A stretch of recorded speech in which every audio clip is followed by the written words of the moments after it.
하나님 말씀은 로마서 12장 9절부터 21절까지입니다.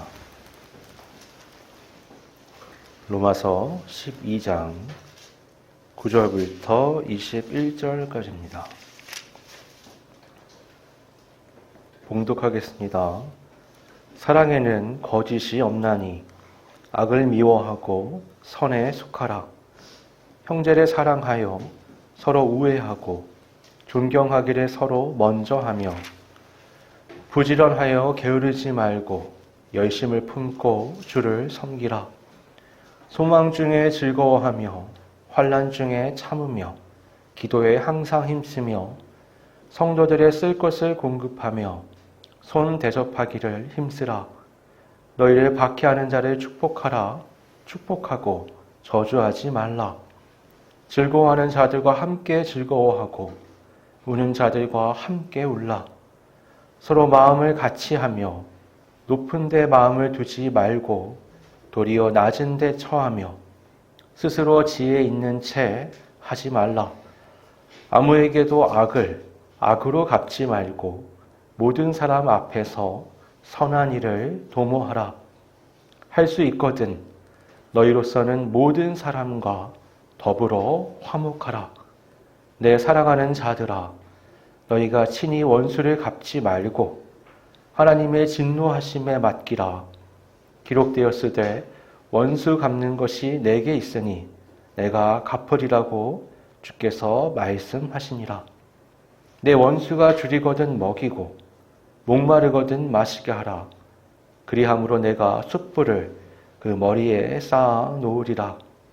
악에게 지지 말고 선으로 악을 이기라. 아멘. 로마서 우리가 서두라고 말하긴 좀 뭐하고 이제 앞부분이었던 1장부터 11장 인간의 모든 죄악을 파헤친 다음에 그 골짜기를 통과하며 하나님이 그 모든 걸 덮어버리시는 그 은혜, 그 자비하심을 우리가 살펴봤습니다. 그 과정을 통과한 그리스도인들이 서야 할 자리가 어디인가?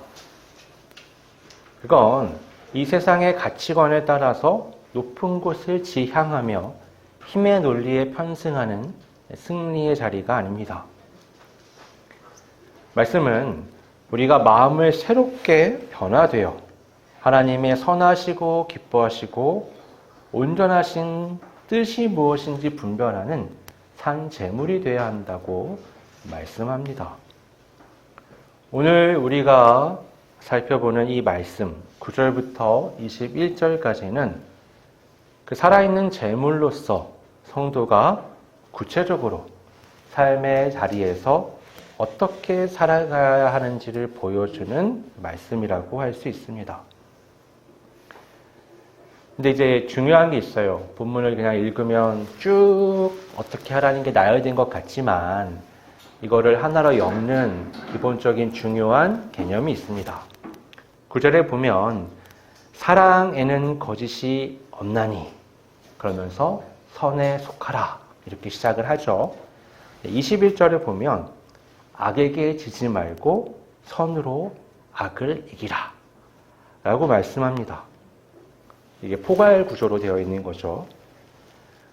근데 이 구조 안에서 중요한 건 뭐냐면 선으로 악을 이기고 선에 속하고 악을 미워하라는 거예요. 근데 중요한 건 뭐냐? 그건 사랑으로 할 수 있다라고 말씀하는 겁니다. 그럼 그런 질문을 우리가 할 수 있는 거예요. 굳이 우리는 왜 사랑을 선의 도구 삼아 삶을 살아야 하는가? 왜냐하면 우리는 악으로 악을 이기는 거에 굉장히 익숙하거든요. 그래서 우리는 당연하게 필요악이라는 게 있다라고도 얘기를 하고 더 큰 악을 이기기 위해서 차악을 이용해야 한다라고 주장하기도 합니다. 그러면서 우리는 정의를 주장하죠. 근데 사랑은 굉장히 무력해 보인단 말이에요. 도대체 사랑으로 뭘 성취할 수 있지? 어떻게 이길 수 있지? 어떻게 바꿀 수 있지? 이 근본적인 질문에 우리가 먼저 해야 될 생각은 우리의 눈이 이 땅의 나라가 아니라 하나님의 나라를 향하고 있어야 한다는 겁니다. 우리가 완성해야 될 나라는 이 물리적 세계 안에서의 특정한 민족, 특정한 인종, 특정한 지역, 특정한 배경을 가진 어떤 국가가 아니고요. 우리는 그 모든 것을 초월해서 새롭게 될 하나님의 나라에 초점을 맞춰 살아가는 자들입니다. 그리고 그 미래에 완성된 하나님의 나라를 지금 이 세계 안에서 회복해 나가며 앞당겨와 확장시켜 나가는 자들이에요. 그래서 예수님이 천국을 가리켜 누룩 같다고 말씀하시고 그리고 겨자씨 같다고 말씀하셨던 거예요. 그리고 우리를 가리켜 빛과 소금이라고 말씀하신 겁니다. 방금 언급드린 것들은 다 작지만 아주 큰 영향력, 크다 못해 전체에 끼치는 영향력이 있는 것들이에요. 로마의 앞자리에 있던 유대인들은 이스라엘의 회복을 꿈꿨어요. 거기에 정의를 뒀습니다. 다윗 시대, 솔로몬 시대를 보면서 그걸 롤 모델 삼아 이스라엘 나라를 꿈꿨는데 그때는 어땠냐면 다윗이 강력한 군사력으로 지배하던 시대. 그 지역에서 가장 강력한 국가. 솔로몬의 시대로 넘어갔을 때는 힘만 강한 게 아니라 제도도, 정치도, 문화도 강력한 제1국가로서 우뚝 섰었어요. 그래서 이스라엘 사람들이 기대하던 메시아는 그런 사람을 꿈꿨던 거예요. 그렇게 만들어줄 사람. 그들의 현실은 어땠냐면 로마의 압제 가운데 있었고 이게 어제 오늘 일이 아니라 바벨론 포로 때부터 이어져 온 길고 긴 그 어떤 정서적 유배 역사적 상황이었단 말이에요. 근데 이 땅에 오신 예수님은 분명히 메시아이고 하나님의 뜻을 갖고 오셨고 하나님의 나라를 회복하기 위해 오셨는데 이스라엘이 꿈꾸던 것과는 전혀 다른 방식을 취하셨습니다. 쉽게 말해서 이스라엘은 악으로 악을 이기는 강력한 힘을 기대했다면 그래서 맨날 예수님 찾아가서 표적 보여달라 그러잖아요. 예수님은 뭐라고 말씀하세요? 요나의 표적 말고는 보여줄 게 없다. 니네가 왜 표적을 보여달라고 하느냐? 악하기 때문이다. 악한 자들이 표적을 보여달라 그런다. 아니 우리는 하나님의 백성들이고 선한 사람들인데 율법을 열심히 지키는데 예수님은 꿰뚫어 보시는 거예요. 니네가 추구하는 것, 니네가 겉으로 좋게 포장해서 하나님의 나라라고 말하는 것, 그것을 위해서 도구 삼는 것들이 다 악한 것들이다 라고 말씀을 하세요. 그러면 선이신 주님께서 하나님의 나라를 위해서 하신 건 뭐냐? 그건 사랑의 끝을 보여주시며 율법의 정수를 우리에게 십자가로 보여주신 거였어요. 9절을 보시면 바울은 이 하나님의 나라 백성이 어떤 대전제를 가지고 있어야 하는지를 가르쳐 줍니다. 사랑에는 거짓이 없나니 악을 미워하고 선에 속하라. 여기서 이 사랑은 아가페라고 해요. 아가페. 이거는 세상에서 우리가 경험하는 그런 에로스라든가 아니면 우정을 뜻하거나 가족의 사랑 이런 걸 얘기하는 게 아니라 이건 하나님의 사랑이에요. 그래서 이건 하나님을 믿지 않으면 하나님을 경험하지 않으면 우리가 경험할 수도 없고 행할 수도 없는 사랑입니다. 이 사랑 앞에 바울이 수식어를 붙이죠. 거짓이 없는. 이 거짓이라는 게 이 고대 사회에서의 그 원어를 보면 그 연극에서 쓰는 가면을 얘기하는 거예요. 연극할 때는 누군가의 특정 역할을 하는 척을 하잖아요. 네, 그거를 벗으라고 얘기하는 겁니다. 우리가 사회적 가면을 다 쓰고 살죠. 그죠? 그게 너무 없으면 이제 문제가 돼요. 막 사고가 나고. 네, 그건 어느 정도의 예절의 영역에 속하지만 이건 그런 걸 얘기하는 게 아니라 나의 평판을 위해, 나의 이익을 위해, 어떤 종교적 의무감을 위해서 사람들 앞에서 사람들의 눈을 의식해 쓰는 가면을 얘기하는 거예요. 연극 무대가 그런 거잖아요. 저 사람들이 나를 보고 나를 어떻게 봐주길 원하기 때문에 쓰는 가면이란 말이에요. 그걸 벗으라는 겁니다. 그걸 벗으면 어떻게 돼요? 네, 민낯이 드러나겠죠. 그 민낯을 마주하고 민낯을 고치고 하나님 앞에서 투명한 존재로 사람 앞에서도 서야 한다라고 말씀합니다. 이어지는 명령은 더욱 강력해요. 악을 미워하고 선에 속하라. 속하라라는 건 강력하게 어떻게 붙이다, 접붙이다, 뭐 이런 의미를 갖고 있습니다. 다시 말해서 악하고는 완전히 분리되고 선하고 완전히 밀착된 형태로 선과 하나가 되라 라고 얘기하는 거예요. 그러니까 가끔 선하든가 선을 그냥 추구한다든가 이런 게 아니라 선하고 완전히 떨어질 수 없는 형태의 삶을 생각하며 살아가라는 겁니다. 그게 우리의 정체성이라고 말하는 거예요. 그렇게 하는 사람들의 삶의 구체적 예가 뭐냐? 그 밑에 나오는 거예요. 형제를 사랑하여 서로 우애하고 존경하기를 서로 먼저 하며. 이거 뭐냐면 관계의 질서를 얘기하는 거예요. 예전에는 나를 사랑하죠. 내가 존경받기를 원해요. 그러니까 자기의가 이 관계의 핵심이란 말이에요. 근데 그거를 벗어버리라는 거예요. 다른 이를 높이고 다른 이를 위하는.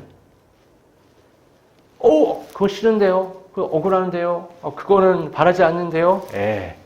하나님의 사랑과 선에 붙어있지 않기 때문에 그런 거예요. 그게 중요한 줄 알고 그걸 경험하고 그게 내 안에 뿌리 깊게 박히면 그 삶을 추구할 수 있습니다. 존경하기를 서로 먼저 하려면요. 나에 대한 내가 갖고 있는 그 인간적인 본성의 교만을 깎아내야 합니다. 이거 잘라내야 돼요. 그 내가 죽고 예수가 산다는 건 그런 거예요. 그 사람들이 많이 오해를 하는데 내가 죽고 예수가 산다니까 예수님을 가득 생각하며 살아가는 걸 생각해요. 좋죠. 근데 중심을 여전히 나에게 두고 예수님을 생각하는 건 그건 이상한 겁니다. 예수님께 관심을 두면 사람들과의 관계에서도 변화가 찾아올 수밖에 없어요. 그래서 가장 큰 율법이 뭐냐는 그 율법학자의 질문에 예수님이 하나님 사랑과 이웃 사랑을 말씀하시잖아요. 그 이유는 이 두 가지가 따로 뗄 수 있는 게 아니기 때문이에요.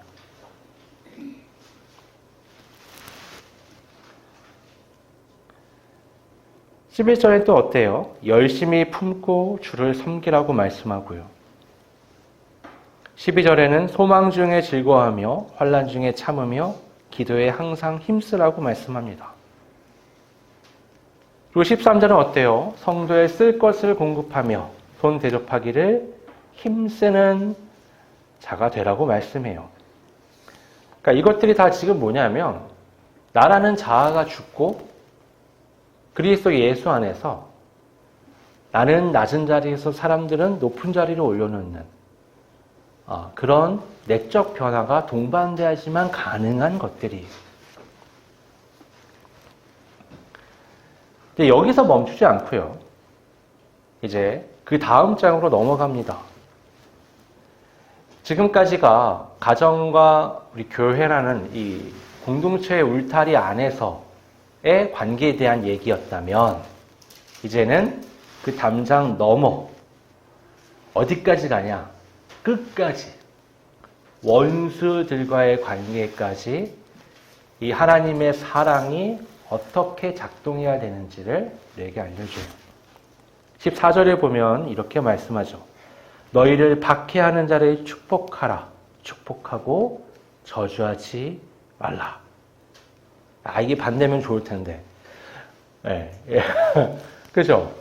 나를 박해하는 자를 내가 어떻게 축복해요? 저주해야지. 생각만 하면 욕이 나오는데. 그죠? 근데 말씀은 뭐라고 해요? 축복하라고 얘기해요. 그리고 저주하지 말라고 말씀합니다. 이거는 우리의 그 악한 본성으로는 결코 살아낼 수 없는 초자연적인 명령이라고 말할 수 있어요. 나를 사냥개처럼 뒤쫓으며 물려 죽을 것 같은 고통을 주는 저 사람을 내가 축복하라는 건 그냥 있을 수 없는 일이죠. 그러나 성경은 그렇게 해야 한다라고 말씀합니다. 유대인들이 꿈꾸던 메시아 왕국의 전제 조건이 있어요. 그건 로마가 망하는 거예요. 로마를 무너뜨리는 거예요. 로마를 심판하고 정죄하고 저주하고 그게 이스라엘 나라의 모습이에요. 근데 예수님은 어떻게 해요? 그들의 손에 못 박혀 죽으시고 교회는 그들의 핍박을 당하고 그럼에도 어떻게 해요? 끝까지 그 로마 세계 안에서 복음을 전하며 300년 뒤에는 로마가 국교로 기독교를 정하는 그런 상황으로 변하게 된단 말이에요. 그러니까 이스라엘 나라를 꿈꿨었는데 하나님이 하신 방식을 잘 보면 이스라엘 나라는 없어져요. 원했던 건 뭐예요? 로마를 없애고 이스라엘 나라를 로마처럼 만드는 거였는데 하나님은 이스라엘 나라를 없애고 로마를 바꾸신단 말이에요. 그것도 그들이 생각하는 무력과 악이 아니라 사랑으로 말이죠. 예수님은 십자가 위에서 자신을 못 박고 조롱하는 자들을 위해 하나님께 기도하십니다. 아버지, 저들의 죄를 사하여 주옵소서. 저들이 지금 자신이 하는 게 뭔지 모릅니다.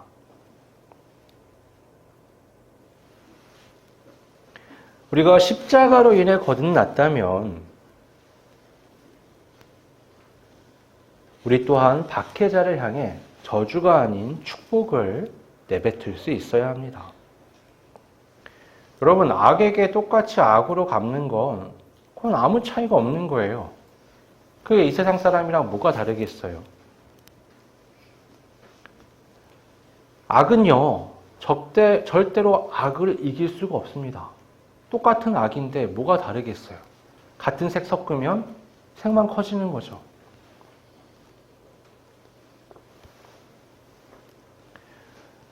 축복은 악의 기세를 꺾는 하나님이 주신 권세를 가지고 있습니다.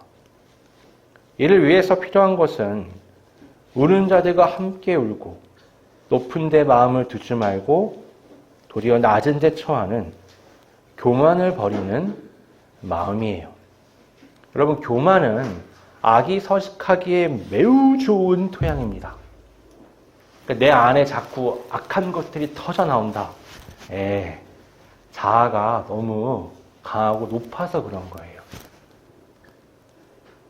자아가 살아있는 자는 타인을 판단해요. 높은 곳을 점령하려 합니다. 그러니까 여러분, 그 어른스럽다라는 게 그런 거잖아요. 싸울 때, 여러분 보세요. 서로가 싸울 때 나는 내 논리를 잘 알아요. 그리고 내 감정도 잘 알죠. 이걸 상대방한테 쏟아내는 것. 이걸 어른스럽다고 말할 수 없는 거예요. 건강한 사람이라고 말할 수 없죠. 어른보단 성숙하다라고 말할 수 없어요. 이렇게도 해요. 상대방 얘기도 다 이해하고 알아들으면서 조목조목 다 반박을 한 다음에 굴복시키는 형태로 싸움을 하는 거예요. 이건 뭐예요? 무시하는 거죠. 네 마음 다 알고, 네 생각 다 알고, 네 하는 것 다 알아. 근데 이게 훨씬 나아. 이게 괜찮은 거야. 성숙하다는 것, 하나님의 은혜 안에 있다는 건 뭐예요? 나도 알고, 상대도 알고, 상황도 알고, 뭐가 나은지도 알아요. 근데 상대방을 다치지 않게 하는 거예요. 상대방이 무너지지 않게 하는 거고요. 관계가 틀어지지 않게 하는 겁니다. 그러기 위해서는 나라는 자아를 넘어서는 통찰력을 가져야 돼요. 하나님의 사랑의 관점에서 이 관계를 바라보고 하나님 나라에 무게중심을 둬야지만 그 나라를 향한 인간관계를 만들어갈 수 있는 겁니다. 아니에요. 그 악한 사람들이 나에게 이렇게 했는데 저렇게 했는데 맞아요. 너무 힘든 거죠. 고통스럽고 참을 수가 없습니다. 계속 살다 보면 어때요? 그런 것만 쌓이죠. 왜 그런 것만 쌓일까요? 여러분 여기서 이게 중요해요. 왜 그런 것만 쌓일까요? 저 군대 있을 때 생각해보면 진짜 맨날 때리고 욕하고 잘못한 선임들도 있었지만 정말 잘해준 사람들도 있거든요. 잘해준 사람들 이름이 생각이 안 나요. 저는 이름을 정말 잘 까먹는데 저를 그렇게 때리던 사람은 생각도 하기 싫은데 자꾸 생각나고요. 이름도 자꾸 생각나고요. 그 상황도 생각이 나요. 화가 막 나는 거죠. 그게 왜 그러냐면요. 내 마음이 높아서 그런 거예요. 내가 교만하기 때문에 사람들이 나에게 은혜를 베풀고 잘해주고 고마워해줄 수 있는 많은 것들을 당연한 걸로 여기거나 별거 아닌 걸로 여겨요. 반대로 어떻게 해요? 내가 무언가 하는 건 굉장히 특별하게 여기죠. 이렇게 되면 어떤 문제가 생기냐면 상대방들이 나한테 베푼 은혜, 베푼 사랑 또는 나에게 힘들게 했던 것들을 객관적 시각에서 보지 못하게 돼요. 남들이 잘해준 건 별게 아닌 게 돼버리고요. 남들이 잘못한 건 이만하게 보이는 겁니다. 그러니 살아가면서 자꾸 날 괴롭힌 사람들만 가득 차게 되는 거예요. 사람들 탓이 아니고요. 이건 우리가 경험하는 자연스러운 인간관계의 문제들인데 내 마음이 높아서 그런 것만 남은 겁니다. 그러면 우리는 어떻게 해야 승리의 삶을 살 수 있을까요? 17절을 보시면 가장 치열한 영적 전쟁의 현장으로 우리를 안내해요. 아무에게도 악을 악으로 갚지 말고 모든 사람 앞에서 선한 일을 도모하라. 여러분, 모세는 율법을 통해 눈에는 눈, 이에는 이라고 가르쳤어요. 이걸 듣고 우리는 어떻게 생각하죠? 그래, 내 눈탱이를 때렸어? 나도 네 눈탱이를 때려. 이 말씀 나온 거지. 이거 공평한 거지? 그쵸? 근데 어떻게 해요? 좀 더 세게 때리죠. 네. 내 이를 때렸어? 너 똑같이. 여러분, 이게 그런 말씀이 아니에요. 그게 그 시절에 그 말씀이 있고 말씀이 사회적으로 퍼져나갈 때 사회에 부자가 있잖아요. 힘 있는 권력자들이 있고. 근데 그들은 자기의 권력과 돈으로 문제를 해결하는 거예요. 근데 힘이 없고 돈이 없고 권력이 없는 자들은 너무나 큰 손해를 보죠. 그러니까 문제가 생겼을 때 이게 뭔가 건강한 그 공정한 그런 판결이라고 말할 수 없는 일들을 경험하며 살아가게 되는 거예요. 근데 여기 이스라엘이란 사회 위에 하나님이 위에서 말씀하시는 거예요. 눈에는 눈, 이에는 이. 그게 뭐예요? 왕이야. 왕. 근데 왕이 이 나라의 가장 작은 자의 눈을 쳤어. 그럼 왕도 눈을 맞아야지. 이거예요. 사람의 가치가 하나님의 은혜 안에서는 똑같다고 얘기하는 겁니다. 근데 이게 시대를 거쳐오면서 예수님 시대가 되니까 이스라엘 사람들이 뭐라고 하는 줄 알아요? 로마, 날 쳤어? 로마, 날 이렇게 학대했어? 그럼 우리도 전쟁, 그리스도시여 어서 오시옵소서. 주님이 다 모이라고 이제 부활하신 다음에 사도행전 보면 1장에 다 모아놓은 다음에 이제 마지막 승천하시기 전에 이제 땅끝까지 복음을 전하라는 명령을 이제 하시려고 다 모아요. 여러분 제자들이 어떠냐면요. 보세요. 주님을 배반하고 다 도망갔었는데 예수님이 부활하셨단 말이에요. 예수님을 죽인 자들이 로마 군대인데 가장 무서운 형벌이 십자가였는데 우리 예수님이 거의 슈퍼 영웅이에요. 죽음을 이기고 부활하셨어요. 공간을 초월하시고요. 엄청난 능력을 보여주시는데 우리 앞에 40일 동안 함께 하신 거예요. 어떤 생각을 하게 됐냐면 그래 예수님이 이제 죽음도 이기시니 여러분 죽일 수 없는 사람을 어떻게 이겨요? 그렇죠? 이분을 앞장 세워서 이스라엘 나라가 회복이 되겠구나. 그래서 1장에 예수님이 지금 승천하시면서 교회를 세우고 너네가 다 해 이제 라고 말씀하시는 그 위임의 자리에 예수님이 부르시니까 제자들이 뭐라고 말하냐면 이스라엘 나라를 회복하심이 이때입니까? 주님 이제 때가 됐습니까? 군대를 모을 값이오? 저희 비상 연락만 돌릴까요? 저희 준비 다 됐는데요. 예수님이 뭐라고 말씀하세요? 그건 니네 알 바가 아니고 그건 하나님께 두고 너는 내가 하는 말을 잘 들어. 그게 공생의 기간 동안 계속 있었던 거예요. 너네는 내 말을 들어. 너네는 하나님께서 보내신 이의 말을 들어. 니네가 해야 될 일은 하나님이 보내신 아들의 말을 듣는 거야. 끊임없이 얘기하는데 계속하는 말은 뭐예요? 우리가 이걸 할까요? 저걸 할까요? 안에 뭐가 있는 거예요? 악을 악으로 갚으려는.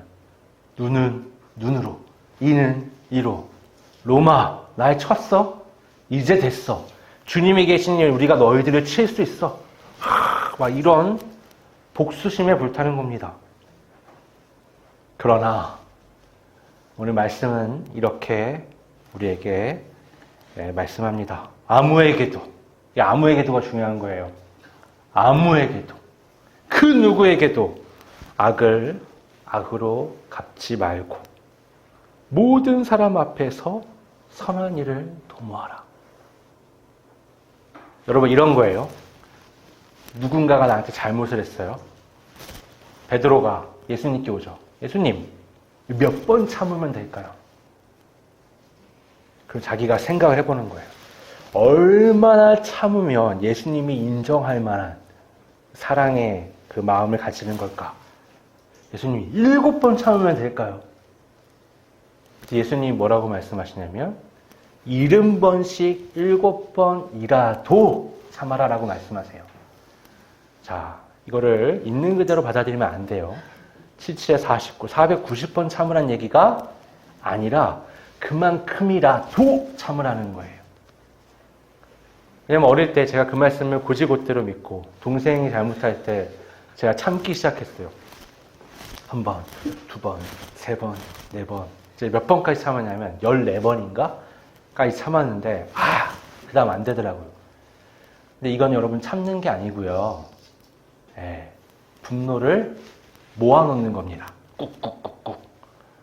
그래서 여러분 누군가 나한테 악한 행동을 할 때 참는다. 이렇게 되면 이건요. 여러분 그 악으로 악을 안 갚는 게 아니라요. 내 안에 분노와 악을 저장해 놓는 거예요. 꽉. 오늘 말씀은 뭐냐면 그거 하지 말라는 거예요. 악으로 악을 갚지 않는 정도가 아니라 선을 어떻게 행하며 저 사람과 내 관계에서 내가 선을 줄 수 있을지 생각하라는 거예요. 이건 완전 경우가 다른 거죠. 그냥 악으로 갚지 않기 위해 참는 정도가 아니라 이 상황에서 내가 선으로 무언가를 하기 위해 노력해야 한다는 거예요. 단순히 무시하는 게 아니라 아주 적극적으로 사랑을 가지고 행하라라고 말씀하는 겁니다. 왜 그러냐면요, 여러분. 우리가 악에 속하는 행동을 하게 된 순간 우리는 악한 영들, 악한 것들에게 속하게 돼요. 끌려가게 됩니다. 거기에 고리가 딱 묶이게 되는 거예요. 우리가 영적 전쟁에 대해서 굉장히 많은 오해들을 해요.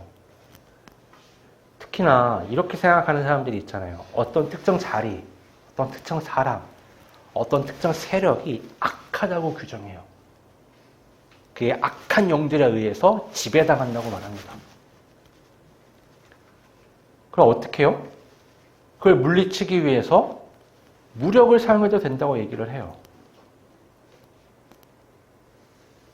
이 녹음이 되니까 얘기하기 조금 그렇긴 하지만 미국을 중심으로 우리나라에도 그렇고요. 우리 기독교 안에 그런 아주 급진적인 무력을 추구하는 집단들이 있습니다. 네트워크도 되게 잘 돼 있어요.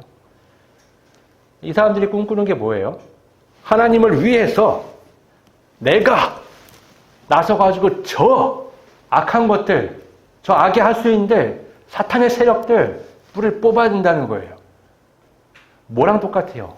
이스라엘이랑 똑같잖아요. 착각하던 예수님의 제자들하고 똑같잖아요. 예수님은 뭐라고 얘기하세요? 악으로 악을 갚지 말고 선으로 악을 이기라. 십자가를 통해 우리에게 그걸 보여주셨어요. 아니, 십자가를 보고 십자가 달아놓고 십자가가 중심에 있는 신앙의 삶을 산다고 말하면서 속 안에는 다 뭐예요? 높은 마음을 갖고 모든 걸 평가하고 판단하며 저건 악해, 저건 잘못됐어, 그러니 내가 뿌리를 뽑아야 돼, 내가 무언가를 해야 돼 라고 하는 굉장히 교만하고 착각된 마음으로 살아가는 거예요.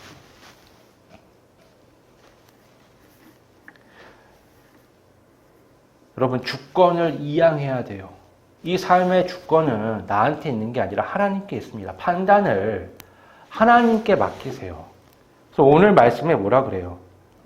야, 원수에게 심판하는 거, 원수 갚는 거 생각하지 말라고 말씀하세요.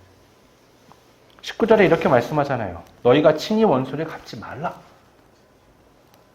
하나님의 진노하심에 맡겨라. 원수 갚는 것이 내게 있으니 내가 갚으리라. 여러분, 애들 싸울 때 보면요, 막 자기 정의에 취해가지고 분노하면 막 쏟아냅니다. 조용히 앉혀놓고 그게 얼마나 조잡한 건지 하나하나 설명을 해주면 깨닫게 돼요. 근데 우리가 그래요. 우리의 원수 갚는 그 당위성, 나의 정의, 이 모든 것들을 내가 굉장히 합리화시켰다라는 생각을 잘 못해요. 여러분, 판단은 하나님께 맡기세요. 내가 판단을 잘하겠어요? 하나님이 판단을 잘하겠어요? 하나님이 판단을 잘하시겠죠. 그러니까 하나님께 맡기는 거예요.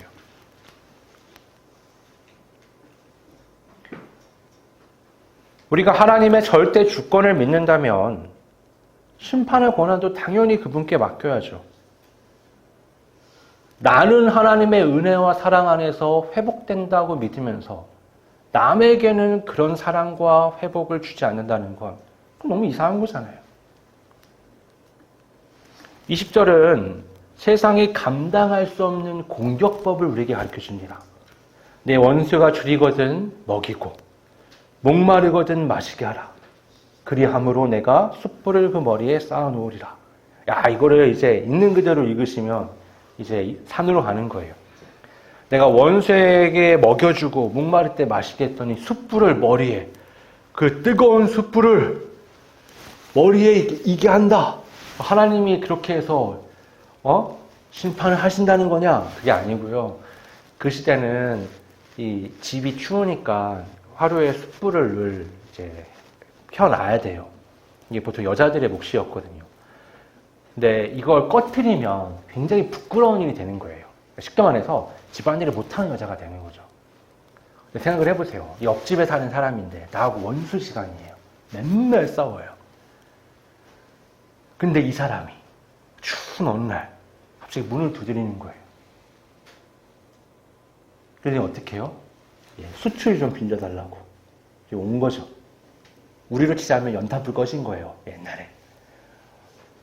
그때 어떻게 해요? 해주라는 거예요. 기꺼이. 아니, 이 사람이 나와의 관계에 있어서 내가 싫은 만큼 나를 싫어했는데, 그런데도 지금 이렇게 해서 왔잖아요. 이게 얼마나 급한 상황이고, 얼마나 필요한 사랑이 있어요. 그걸 이렇게 주면, 이 사람이 집에 돌아가는 시간 동안, 마음이 조금 바뀌지 않겠어요? 서로 펀치를 주고받으면서 꺾어놔야 사람 마음이 녹는 게 아니라 사랑으로 은혜를 베풀어야 마음이 녹아나는 겁니다. 그래서 21절에 웅장한 결론을 내려요. 악에게 지지 말고 선으로 악을 이기라. 여러분, 오늘 말씀 제목이고 이게 중요한 겁니다. 여러분, 싸움의 대상이 사람이 아니고요. 악이에요. 그건 내 안에 작동하는 거고요. 선으로 악을 이기셔야 합니다. 네. 이기게 될 것이다? 아니죠. 이겨라. 라는 건 명령입니다. 우리 명령을 따라서 선으로 악을 이기는 천국인의 삶을 살아가시길 바랍니다. 아버지 하나님, 우리가 그리스도인이라 자부하고 하나님을 믿고 있다 말하지만 우리 안에 우리의 높은 마음이 나를 심판 자리에 앉게 하고 수많은 사람들을 정죄하며 눈에는 눈, 이에는 이의 정당성을 주장하고 많은 이들에게 악으로 악을 갚았습니다. 이 시간 다시 한번 우리 앞에 선 십자가의 주님을 바라보며 이제는 악이 아닌 사랑을 베풀며 선으로 악을 이기는 삶을 살아갈 수 있도록 주님, 우리를 이끌어 주옵소서. 거룩하신 예수님의 이름으로 기도드립니다.